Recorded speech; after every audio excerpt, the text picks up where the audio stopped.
Hi everyone, welcome back to the channel. हमने last class में Paterno Buchi reaction start की थी। उसका हमने एक सिमेट्रिकल वाला पार्ट कंप्लीट कर लिया था, जिसमें सिमेट्रिकल एल्कीन होगी तो उसमें कैसे रिएक्शंस होंगी। ठीक है, उसमें हमने देखा था कि सिमेट्रिकल एल्कीन जो होती है उसमें अगर हमारी एल्कीन पे इलेक्ट्रॉन डोनेटिंग ग्रुप होता है, अगर एल्कीन के ऊपर डोनेटिंग ग्रुप अटैच होता है तब हमारा क्या होता है। एक ट्रिक बताई थी मैंने आपको, ट्रस्ट में डोनेशन। तो वहाँ से हमें याद था कि हाँ, टी का मतलब ट्रांस है, डोनेशन मतलब डोनेटिंग ग्रुप होगा। तो जब भी हमारा सिमेट्रिकल एल्कीन में डोनेटिंग ग्रुप होंगे दोनों साइड पे, तो वहाँ पर हमारा ट्रांस प्रोडक्ट बनेगा हमेशा, राइट। फिर हमने देखा था कि उसका वाइस वर्सा क्या था, अगर हमारे इलेक्ट्रॉन विड्रॉइंग ग्रुप अटैच है तो वहाँ पर कौन सा प्रोडक्ट बनने वाला है, वहाँ पर हमारा बनने वाला है सिस प्रोडक्ट। ठीक है, तो ये चीज़ हमने देखी थी। तो आज हम स्टार्ट करने वाले हैं एसिमेट्रिकल एल्कीन को, जिसमें हमारे दोनों ग्रुप जो होते हैं वो एक ही साइड होंगे। देखो, सिमेट्रिकल एल्कीन में तो ये वाला पार्ट था कि जो हमारा डोनेटिंग ग्रुप हो या विड्रॉइंग ग्रुप हो हमारा, वो दोनों साइड अटैच हो ऐसे। ठीक है, ये तो था हमारा सिमेट्रिकल का केस। अब हम पढ़ने वाले हैं एसिमेट्रिकल वाला केस, यानी कि जिसमें हमारे दोनों ग्रुप जो हैं वो इस तरीके से अटैच होंगे।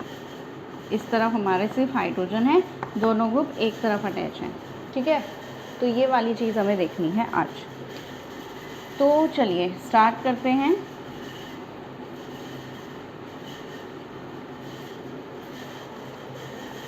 अब इसमें ना एक चीज़ ध्यान रखनी है आपको, सबसे पहले एक पॉइंट ही लिख लो। इन case of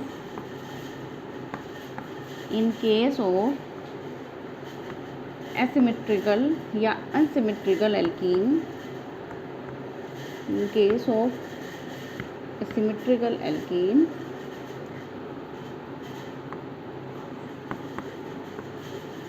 the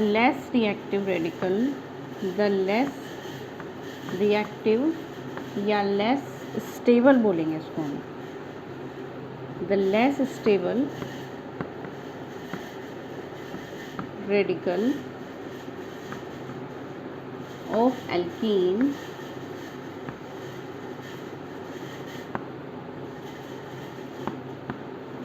will react with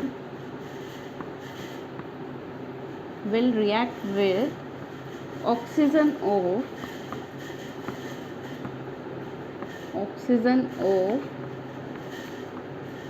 carbonyl group।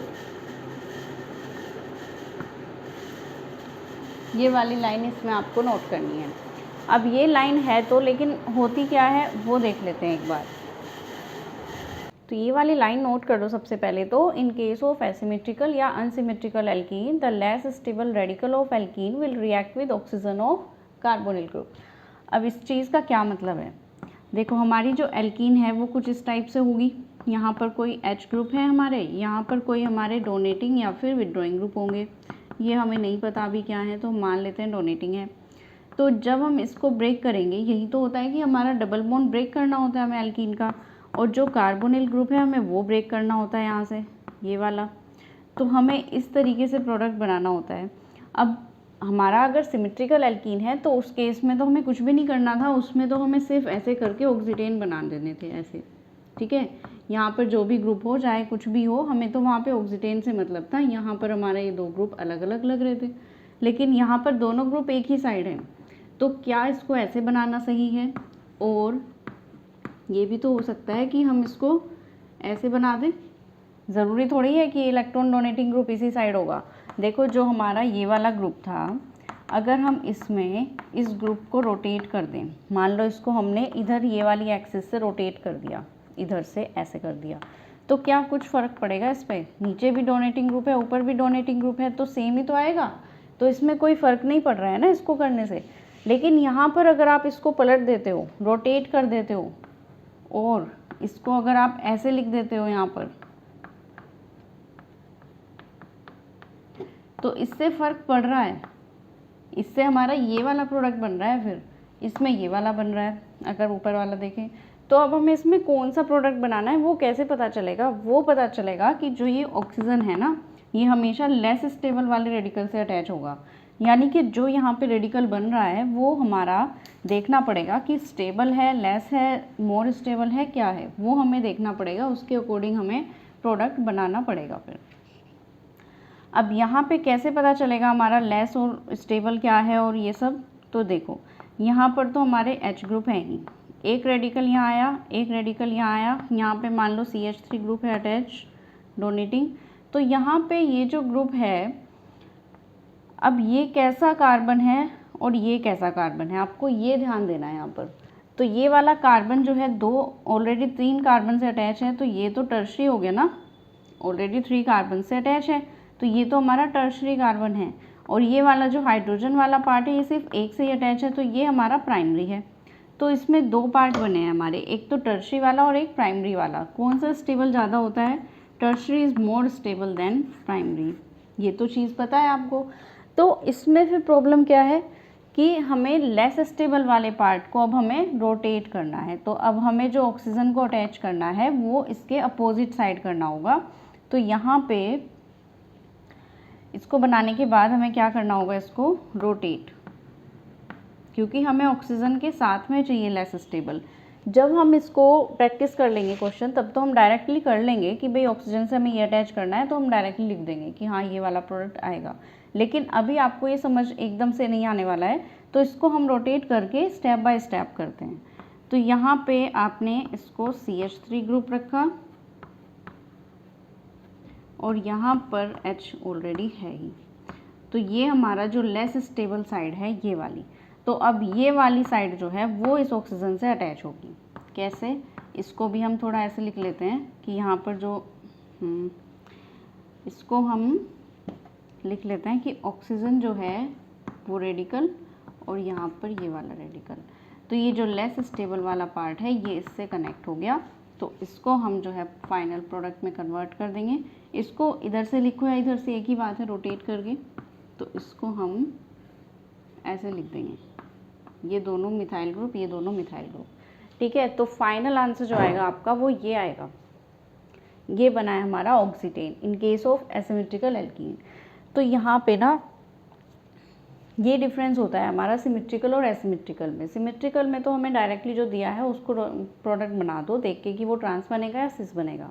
लेकिन हमारे जो एसिमेट्रिकल एल्कीन्स हैं उसमें हमें ये चीज़ ध्यान रखनी पड़ेगी कि हमें उसे रोटेट करना है या नहीं करना है। वो डिपेंड करता है उसकी स्टेबिलिटी पे। जो एल्कीन रेडिकल बना है उसकी स्टेबिलिटी बताएगी कि हमें वो रोटेट करके बनाना है या फिर डायरेक्टली बनाना है ऑक्सीटेन, ठीक है। बनेगा तो ऑक्सीटेन ही, ये तो श्योर है, ऑक्सीजन के साथ। लेकिन कौन सा पार्ट अटैच होगा इसका वो डिपेंड करेगा आपकी स्टेबिलिटी पे। तो ये लेस स्टेबल रेडिकल, ये वाली चीज़ ध्यान रखनी है आपको ऑक्सीजन के साथ में, ठीक है। तो ये वाली यहाँ पर याद रखनी है आपको कंडीशन, राइट। चलो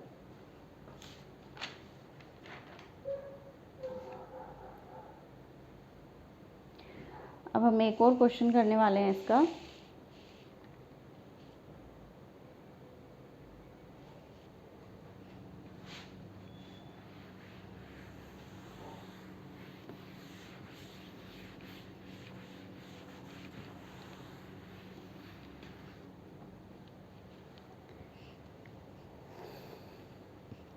एक एल्कीन ना, ये वाली एल्कीन है, कार्बोनिल ग्रुप तो सेम है। जो इसमें एल्कीन है ना, यहाँ पर पीएच भी लगे हुए हैं इस बार, और जो एल्कीन है हमारी वो कुछ इस टाइप से है।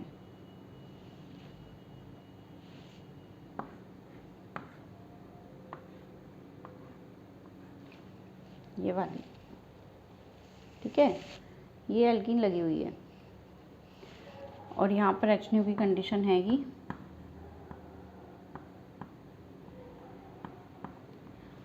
तो अब हमें बताना है कि ये कैसे रिएक्ट करेगा।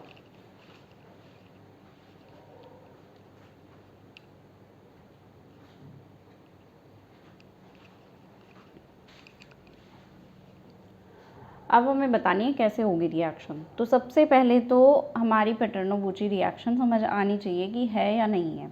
तो बिल्कुल है, कार्बोनिल ग्रुप है यहाँ पर, एल्कीन भी दी हुई है हमें यहाँ पर, तो हमें ऑक्सीटेन बनाने हैं यहाँ पर, ठीक है, ये बात समझ आ गई।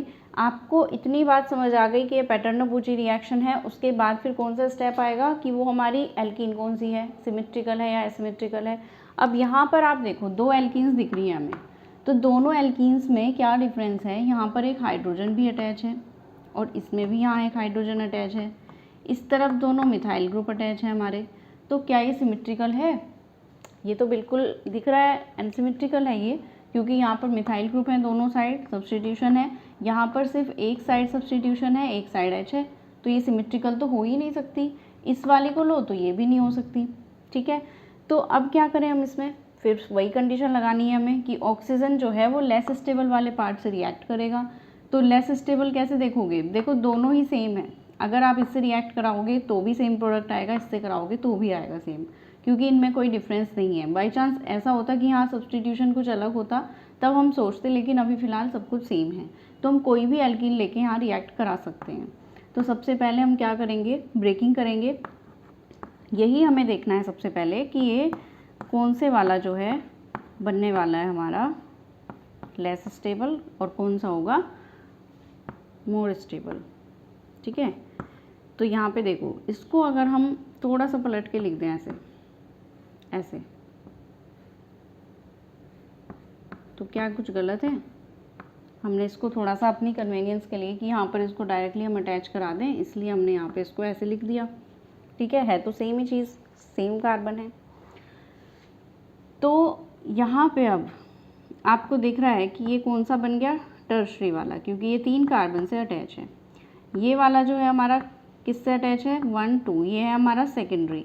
तो लेस स्टेबल कौन सा हुआ भाई, टर्शरी हमारा दोनों से ही स्टेबल होता है, प्राइमरी हो चाहे सेकेंडरी हो, ये टर्शरी रेडिकल, ठीक है। तो टर्शरी रेडिकल को हमें मोर स्टेबल बनाना है, तो ये तो मोर स्टेबल हुआ, ठीक है। और ये जो सेकंड वाला है ये हुआ लेस स्टेबल, ठीक है। तो हम क्या करेंगे, अब यहाँ पर इसको पलट के प्रोडक्ट बना देंगे, ठीक है। तो इसको पलट देते हैं, ये पलटने के बाद हो जाएगा कुछ ऐसे ऐसे, ठीक है। अब ये ऑक्सीजन वाला पार्ट इससे कनेक्ट हो जाएगा, यहाँ पर ऐसे, ये इससे कनेक्ट हो जाएगा, तो ये हमारा आएगा कुछ इस टाइप से, 2 मिथाइल ग्रुप यहाँ पर है और इसके साथ ये ऐसे पीएच ग्रुप एक तरफ और ये है मिथाइल ग्रुप। अगर आप इसको सोच रहे हो कि ऐसा प्रोडक्ट बनाकर आ जाए हम, तो ये वाला आंसर आपका हो जाएगा गलत। अब ये गलत क्यों हो गया है, अब जो हमारी ट्रिक थी उसके अकॉर्डिंग तो हम बिल्कुल सही चल रहे हैं, हमने स्टेप बाय स्टेप फॉलो किया हर चीज़ को, फिर भी लास्ट में आके हमारा आंसर जो है गलत हो गया, हमारी नेगेटिव मार्किंग हो गई। शायद ये एग्ज़ाम में कुछ गड़बड़ थी, एग्ज़ामिनर ने कुछ हमसे कुछ बदला निकाला है, तो हमें ये लगेगा, पर हमने एक कॉन्सेप्ट तो समझा ही नहीं। यहाँ पर कॉन्सेप्ट ये भी लग रहा है कि लेस स्टेबल देखना है। अब क्या ये सेकेंडरी तो है, लेकिन ये जो रेडिकल है ये कॉन्जुगेशन में भी तो जा रहा है इस डबल बॉन्ड के साथ में, तो कॉन्जुगेशन जहाँ पर हो जाता है वो चीज़ों को स्टेबल बना देता है, ठीक है। तो अब यहाँ पर अगर रेडिकल होता या कार्बोकैटायन होता तो, या फिर कोई हमारा नेगेटिव पार्ट होता, तो कॉन्जुगेशन से स्टेबल हो रहा होता, तो यहाँ पर रेडिकल तो स्टेबल हो रहा है ना इस कॉन्जुगेशन से, तो अब ये लेस स्टेबल थोड़ी रह गया, ये तो मोर स्टेबल हो गया है। ये कॉन्सेप्ट इसमें ध्यान रखना था। तो इसलिए जब भी आपको 2 एल्कीन दी जाएंगी तो उसमें आपको इसी तरीके से कंफ्यूज करेंगे। तो ये वाली जो चीज़ है हमारी वो मोर स्टेबल है, more stable due to conjugation, more stable due to conjugation. यहाँ पर डबल बॉन्ड के साथ कॉन्जुगेशन हो रहा है ना, और ये चीज़ हो जाती है लेस स्टेबल। तो अब हमें कोई रोटेशन की ज़रूरत है, अब तो हमें डायरेक्टली कर देना है, अब रोटेशन की ज़रूरत नहीं है। तो अब जो आंसर आपने ये बनाया था, ये आंसर अब यहाँ पर नहीं होने वाला है। तो अब हमें क्या करना है, डायरेक्टली इसको यहाँ से अटैच कर देना है। तो ऑक्सीजन से ये वाला पार्ट और यहाँ पर फिनाइल ग्रुप और यहाँ पर ये वाली रिंग, ये बन गया फाइनल प्रोडक्ट, ठीक है। तो ऐसे होते हैं क्वेश्चन। अब ये क्वेश्चन जो था इस वजह से इंपॉर्टेंट बन गया था क्योंकि इसमें एक अलग कॉन्सेप्ट लग रहा था। तो इस तरह के क्वेश्चन आते हैं एग्जाम में। डायरेक्टली तो कोई पूछेगा ही नहीं आपको कि डायरेक्टली बता दो आंसर क्या होगा, डायरेक्टली तो पता है सब बता देंगे, लेकिन ये वाले कॉन्सेप्ट ही तो चेक होते हैं ना कि आपको और भी चीज़ें पता है या नहीं, या फिर डायरेक्ट ऊपर ऊपर से पढ़ के आ गए हो बस। तो एग्ज़ाम में यही चीज़ें देखी जाती हैं कि आपको कितना डीपली पता है कोई चीज़, ठीक है। तो ये कॉन्सेप्ट आपको आना चाहिए था। ओके, अब इसी तरह और भी एक क्वेश्चन कर लेते हैं। काफ़ी इजी है, कोई दिक्कत वाली बात तो है नहीं, पर एक बार आपको समझ आ जाना चाहिए बस कैसे हो रहे हैं। चलो अब एक और क्वेश्चन कर लेते हैं।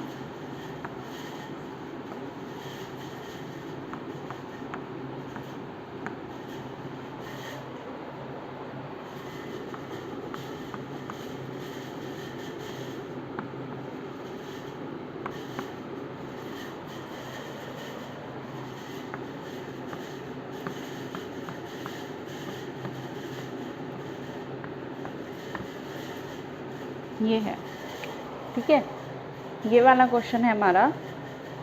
सबसे पहले तो हमें क्या ढूंढना है, फर्स्ट स्टेप जो होगा वो हमें एग्ज़ाम के पॉइंट ऑफ व्यू से बता रही हूँ। एग्ज़ाम में कोई क्वेश्चन सामने हमें ऐसे दिया हुआ है, हमें क्या देखना है कि वो कहाँ से है क्वेश्चन, कौन से कॉन्सेप्ट से, कौन से चैप्टर से, कौन से टॉपिक से पूछा गया है, वो आपको पहचान में आना चाहिए। तो सबसे पहले आपको क्या दिमाग में आना चाहिए कि भाई HNO की कंडीशन है तो ये फोटोकेमिस्ट्री से हो सकता है। तो फोटोकेमिस्ट्री से होने के लिए हमारी कौन कौन सी रिएक्शंस हैं, देखो हमें यहाँ कार्बोनिल ग्रुप दिख रहा है, हमें यहाँ एल्कीन दिख रही है, ये वाली एल्कीन है, ये ऑक्सीडेन बना हुआ है, लेकिन यहाँ पर हमें एल्कीन से मतलब है, ठीक है। यहाँ पर ये कार्बोनिल ग्रुप है, एल्डिहाइड ग्रुप। तो हमें मिल तो गई कंडीशन कि भाई हमारा कार्बोनिल ग्रुप भी है और एल्कीन भी है, तो यहाँ पैटर्नो-बुची रिएक्शन हमें करानी है, ये चीज़ समझ आ जाएगी। अब पैटर्नो-बुची रिएक्शन जैसे ही आया तो हमें अप्रोच करना है कि एल्कीन किस तरह की है। यहाँ पर आपको एल्कीन कौन सी दिख रही है, इधर CH3 इधर CH3, दोनों सेम है, ठीक है। तो आप इसको कह दोगे कि ये सिमेट्रिकल एल्कीन है। पर क्या ये वाकई में सिमेट्रिकल है?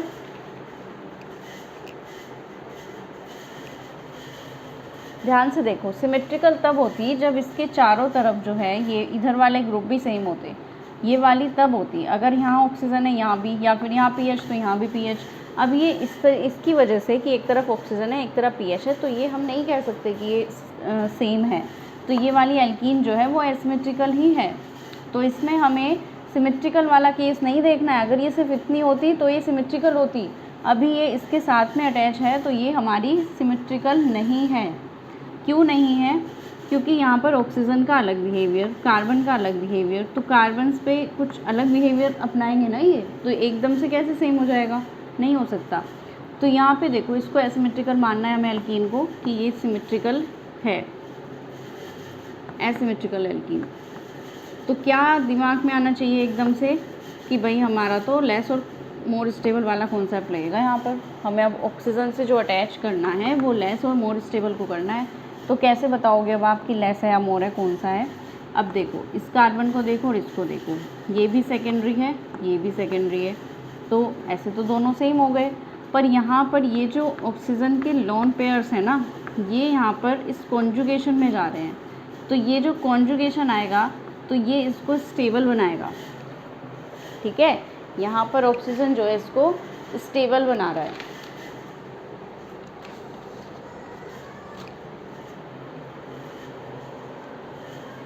तो इस वजह से ये वाली चीज़ तो स्टेबल हो जाएगी और ये हो जाएगी लेस स्टेबल। तो अब यहाँ पर इसको हम अपोजिट कर देते हैं।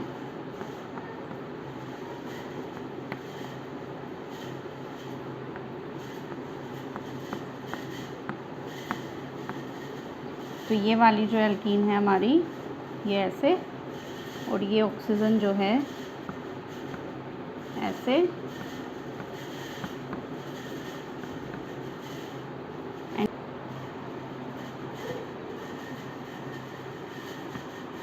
तो यहाँ पे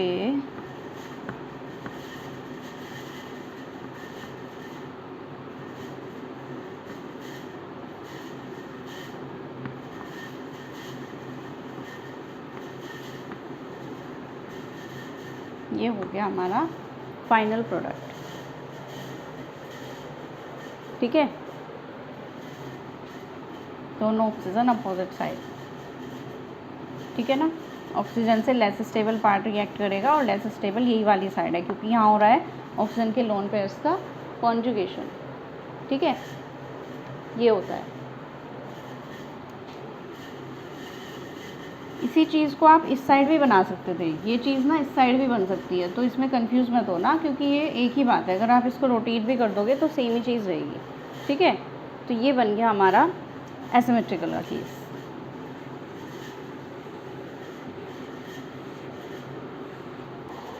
देखो अब इसी में ना हमने एक तो ये वाला पढ़ा था कि लेस सब्स्टिट्यूटेड साइड हमें रिएक्ट कराना है। अब हमें एक कंडीशन और है यहाँ पर, अगर electron if alkene has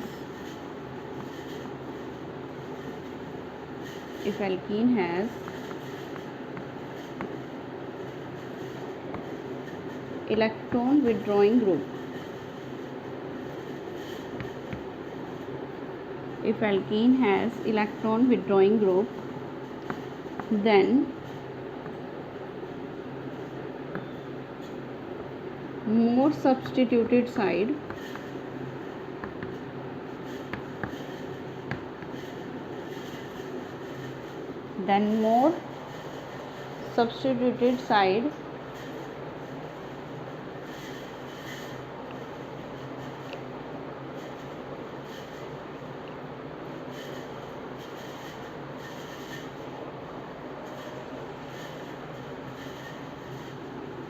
will react with oxygen। देखो ये कंडीशन बिल्कुल चेंज हो गई इलेक्ट्रॉन विड्रॉइंग के केस में। अभी तो हमने देखा था कि जब डोनेटिंग ग्रुप है हमारा तो लेस स्टेबल वाली साइड रिएक्ट करेगी, लेकिन अब बिल्कुल चेंज हो गई कंडीशन। तो इसका एक जल्दी से एग्जांपल देख लेते हैं करके कैसे हुई है। मान लो ये हमें दिया हुआ है एक कार्बोनिल ग्रुप, यहाँ पर हमें अटैच है एक इलेक्ट्रॉन विड्रॉइंग ग्रुप।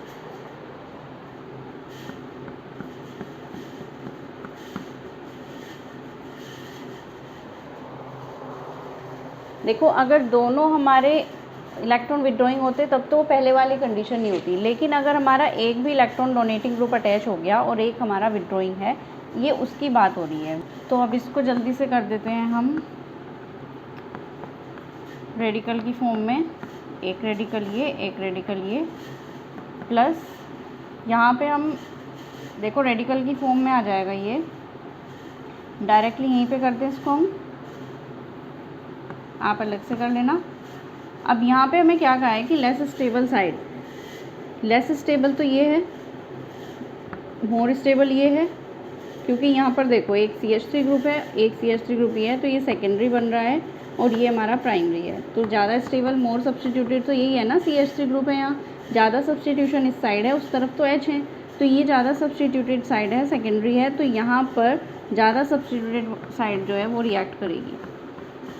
तो इसको हम अपोजिट रखेंगे और फिर हम इसको ऐसे कनेक्ट कर देंगे। तो यहाँ से जो हमारा फाइनल आंसर आएगा वो ये आएगा।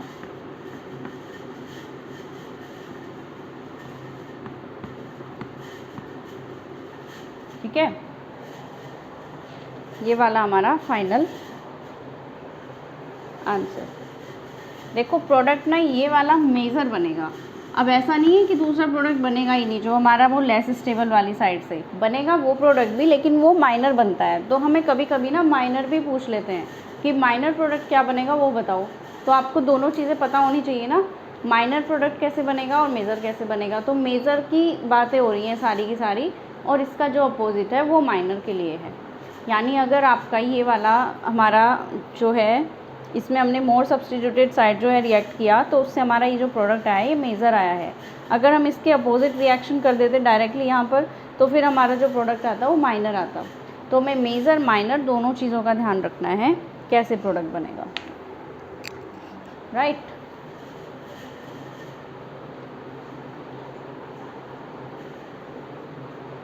चलो तो ये तो हो गया है आपका कंप्लीट पेटर्नो-बुची रिएक्शन। और क्वेश्चन जो भी होंगे इसके वो सब आगे हो जाएंगे जब प्रीवियस ईयर के करेंगे। अब हम स्टार्ट करने वाले हैं नेक्स्ट इम्पोर्टेंट रिएक्शन, जो होती है हमारी डाइपाइमीथेन। Pi methane rearrangement.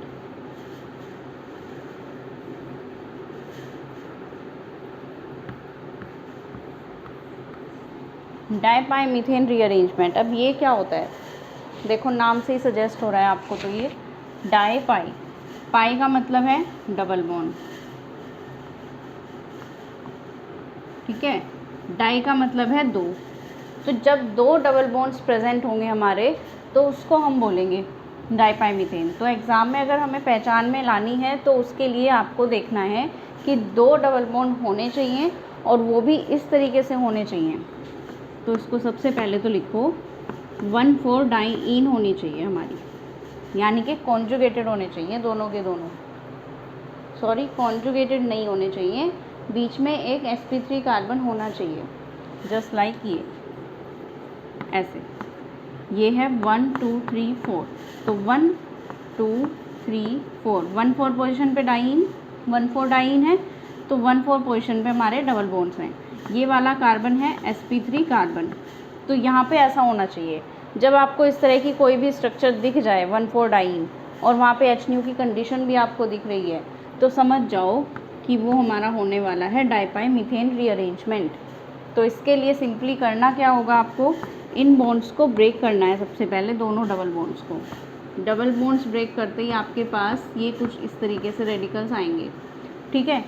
तो ये आने के बाद आपको क्या करना है, यहाँ पर एक साइक्लोप्रोपाइल रिंग बना देनी है, ठीक है। अलग से दिखाऊं, थोड़ा लॉन्ग प्रोसेस कर लेते हैं पहले, फिर डायरेक्टली कर लेंगे। तो यहाँ पे फ़िलहाल तो हो गए हमारे रेडिकल की फॉर्म, ठीक है। नेक्स्ट स्टेप में हमें क्या करना है, इनको तो अटैच कर देना है और ये रेडिकल हमें बना के रखने हैं 1 2 3 4 5, 1,5 डाई रेडिकल तो बनने चाहिए और ये साइक्लोप्रोपाइल रिंग बननी चाहिए हमारी, cyclopropyl ring and 1,5 diradical. ये चीज़ आपकी फॉर्म होनी चाहिए इसमें, ये ध्यान रखना बिल्कुल, ठीक है। Cyclopropyl ring and 1,5 diradical ये बनने चाहिए।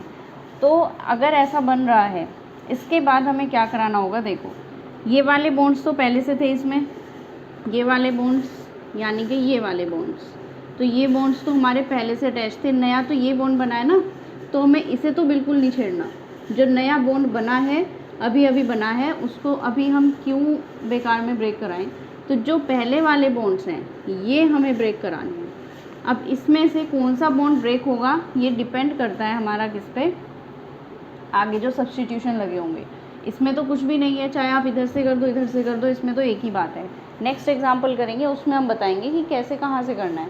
तो यहाँ पे हम इसको क्या करेंगे, अब रेडिकल की फॉर्म में ब्रेक कर देंगे ऐसे। जैसे ये ब्रेक होगा तो ये वाला पार्ट जो है वो कुछ ऐसे बनेगा। ये 1,5 रेडिकल तो पहले से था, एक रेडिकल ये आ गया, एक रेडिकल ये आ गया।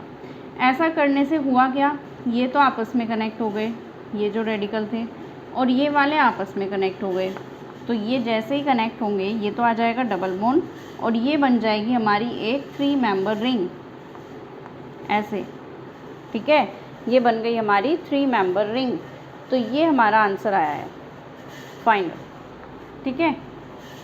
इसी को आप इस तरीके से भी लिख सकते हो या एग्ज़ाम में आपको ऐसे भी लिखा मिल सकता है। तो इसका मतलब एक ही है, ठीक है तो एक ही स्ट्रक्चर, बस थोड़ा और अच्छे से लिखी मिल सकती है ऐसे। हो गया। तो ये होता है हमारा डाई मीथेन रीअरेंजमेंट। डाई मतलब 2 डबल बॉन्ड्स होंगे, 1,4 डाईन हमें दी जाएगी, HNO की कंडीशन वहाँ पर है, डायरेक्टली आपको वो डबल बॉन्ड्स ब्रेक करा के चलना है। फिर हमें वहाँ पे साइक्लोप्रोपाइल रिंग बनानी है, 1,5 डाई रेडिकल बन जाएंगे। जो नया बॉन्ड बना है उसको ब्रेक नहीं करना है, जो पहले से साइक्लोप्रोपाइल रिंग में बॉन्ड्स हैं उन दोनों बॉन्ड्स में से एक बॉन्ड को ब्रेक करना है। किसको ब्रेक करना है वो डिपेंड करता है स्टेबिलिटी क्या है। अब ये स्टेबिलिटी कैसे पता चलेगी ये हम देखेंगे नेक्स्ट वीडियो में, जब हम इसके और कुछ एग्जाम्पल करेंगे, ठीक है। तो तब तक आप इस वाले पार्ट को रिवाइज कर लेना और आगे हम नेक्स्ट वीडियो में करेंगे बाकी की चीज़ें। And thanks for watching and keep learning chemistry.